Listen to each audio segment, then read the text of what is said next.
Welcome to Daylight. Today is April 27th, 2026. In a chilling development that has captivated both the scientific community and the nation at large, the White House is investigating a perplexing string of deaths and disappearances involving at least 13 prominent scientists, engineers, and researchers linked to critical U.S. nuclear and space technologies. Since 2022, these incidents have raised alarm bells about the possible implications for national security, innovation, and public trust in scientific endeavors. At the forefront of public discourse is the case of retired Air Force Major General William Neal McCasland, who vanished from his home in Albuquerque, New Mexico, in late February 2026. McCasland had led secretive projects at Wright-Patterson Air Force Base and managed a considerable Air Force science and technology portfolio valued at $2.2 billion. His disappearance was highly unusual. He left his home without his phone, prescription glasses, or wearable devices, taking only a handgun and his wallet. Alongside McCasland's disappearance, a disturbing pattern has emerged. Monica Jacinto Reza, an aerospace engineer who developed a patented nickel superalloy utilized in space vehicles, vanished in June 2025 while hiking in the Angeles National Forest. She maintained a professional relationship with McCasland. The list of the missing and deceased is extensive and spans across major research hubs like NASA, MIT, and Los Alamos National Laboratory. It includes Joshua LeBlanc, a NASA nuclear engineer whose body was discovered in a burned Tesla in Alabama; Carl Grillmeyer, a prominent Caltech astrophysicist who was shot and killed on his doorstep; and Nuno Loureiro, an MIT fusion researcher murdered by a former classmate. Other notable cases include Stephen Garcia, Anthony Chavez, Melissa Cassius, and Amy Eskridge, who died by suicide in 2022 after claiming she was being targeted for her work on experimental propulsion concepts. This phenomenon has prompted severe scrutiny from federal authorities. The Trump administration is currently coordinating an active investigation involving the FBI, the Department of Energy, and the Department of Defense. President Donald Trump publicly addressed the situation during a recent press briefing, stating, "I hope it's random, but we're going to know in the next week and a half." The president characterized the situation as pretty serious stuff, acknowledging that it is very unlikely to be a mere coincidence.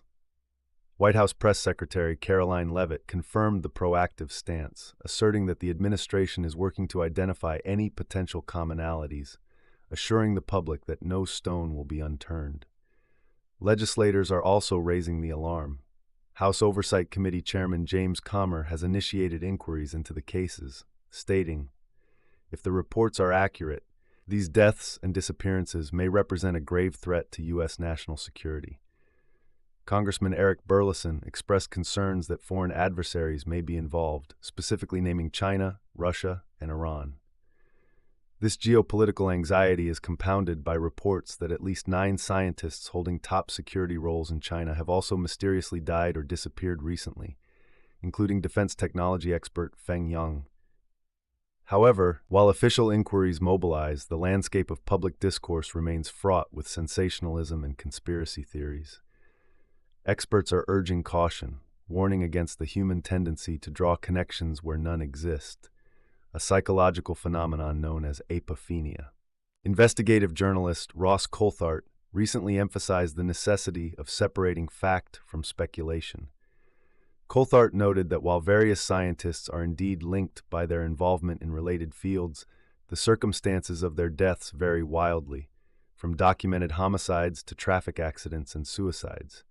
The connection is, for context, they work in the Defense Department, Coulthart stated. Millions of people work in the Defense Department, and millions of people die every day.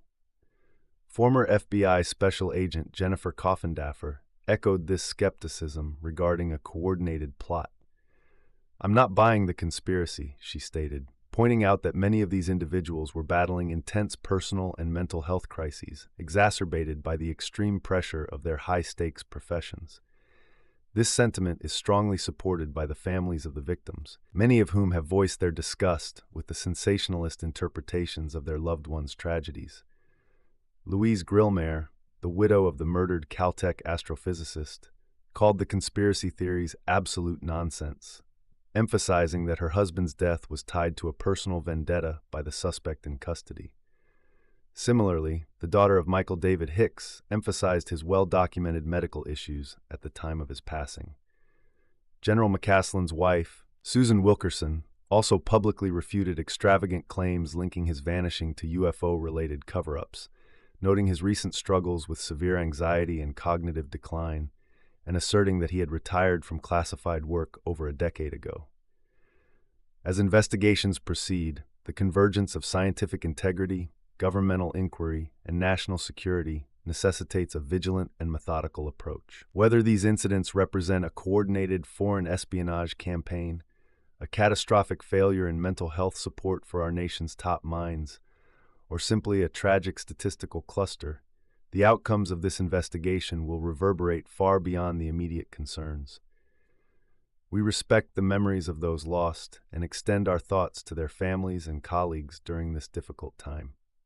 As global citizens, we must remain informed, recognizing that the pursuit of truth requires evidence, not just speculation.